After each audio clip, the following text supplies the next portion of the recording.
toute erreur de décision va vous coûter très cher. Dieu n'a pas amené Moïse au désert, menteur, pasteur comme ça. Mais c'est rien. Dieu va amener Moïse au désert pour vous.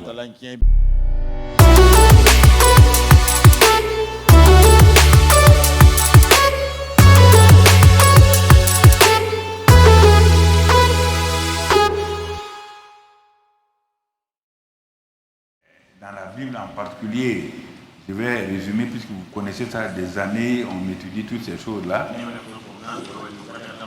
Donc, je vais te présenter un homme, on va commencer par lui, il s'appelle Moïse.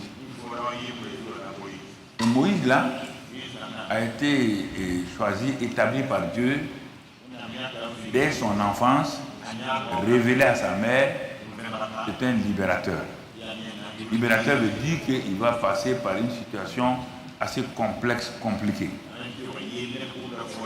Et effectivement, quand il a grandi, croyant qu'il était, sachant qu'il était le libérateur, mais il voulait aller libérer son peuple qui était sous le joug de Pharaon. Et lui-même bénéficiait des faveurs de Pharaon. Moïse n'a pas réfléchi. Tu as grandi dans la maison de Pharaon. Tu as été nourri dans la maison de Pharaon.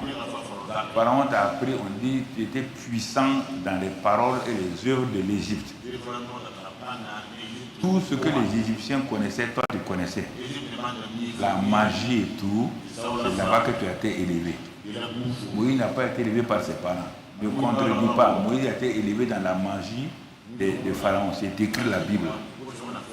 Il n'a jamais été élevé, sa mère l'a pris à 2 ou 3 ans, il l'a mis sur l'eau, et c'est la fille de Pharaon qui l'a adopté jusqu'à 40 ans.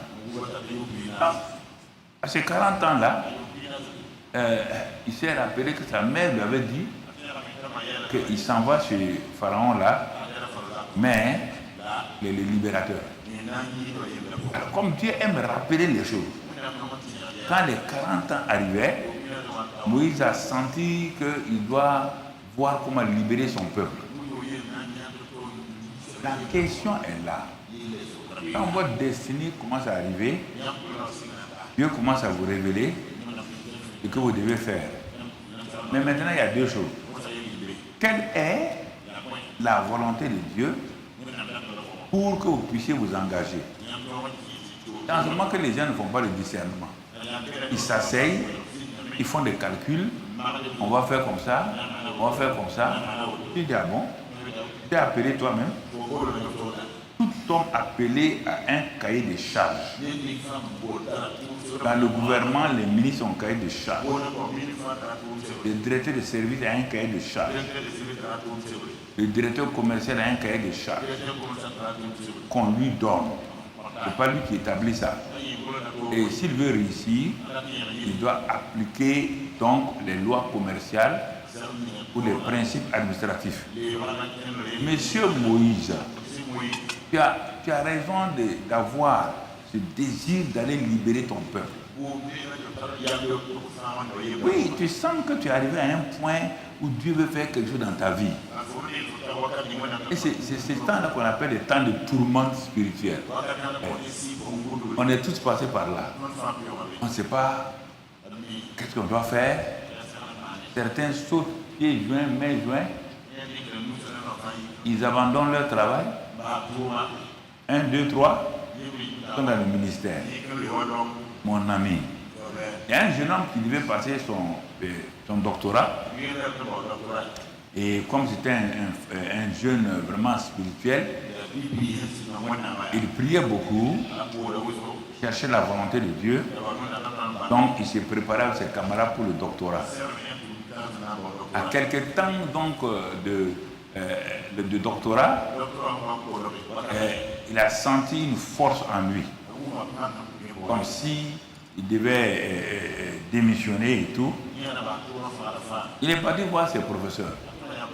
C'était une université chrétienne.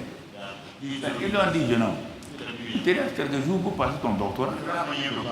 Tu parles de doctorat et tu pries maintenant pour voir ce que Dieu veut pour toi. Ah non, je sens.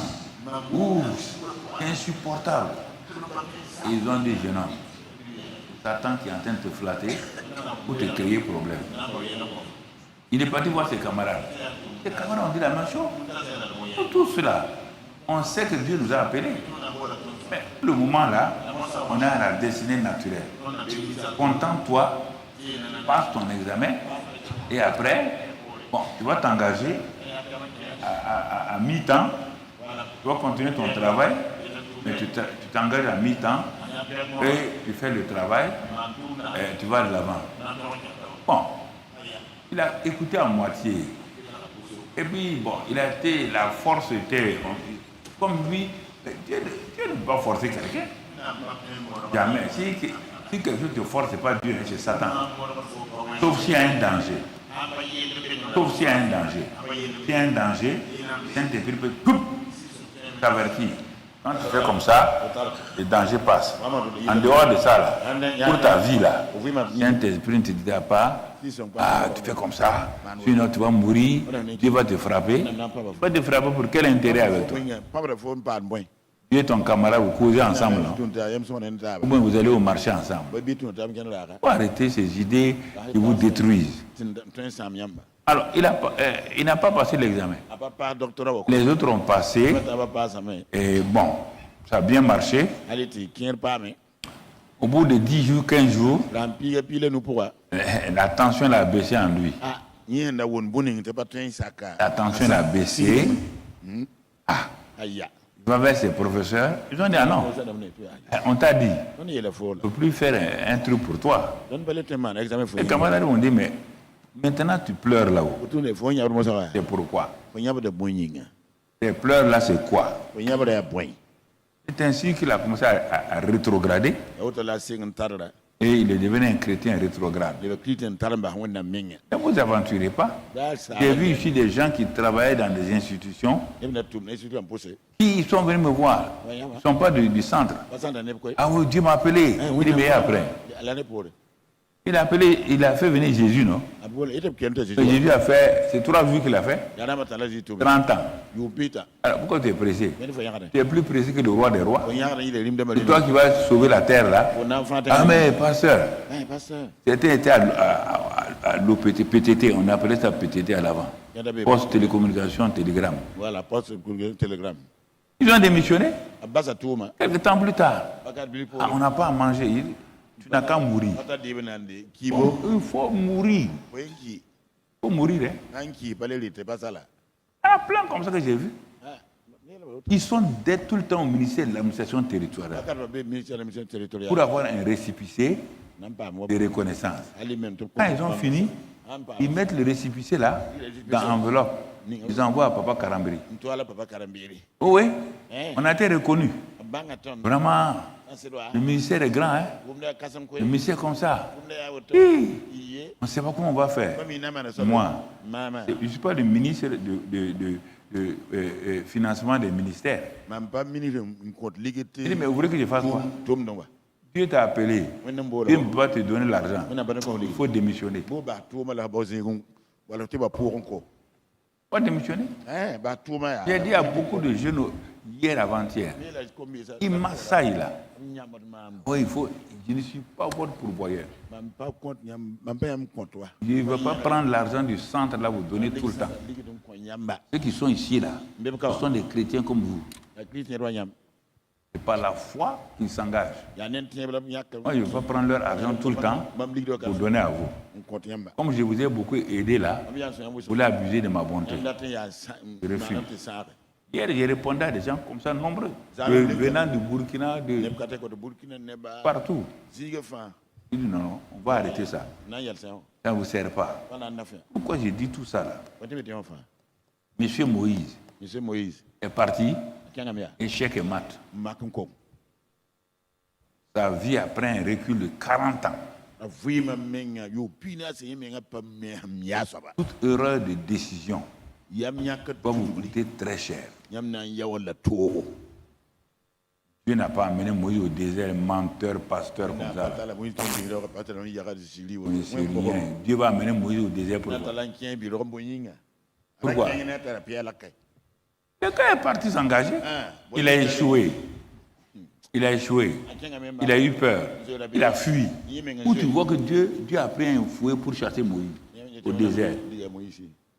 Que les déserts forment les gens. Tu ne comprends pas ça. Quel désert forme les gens? Aucun désert n'a formé les gens.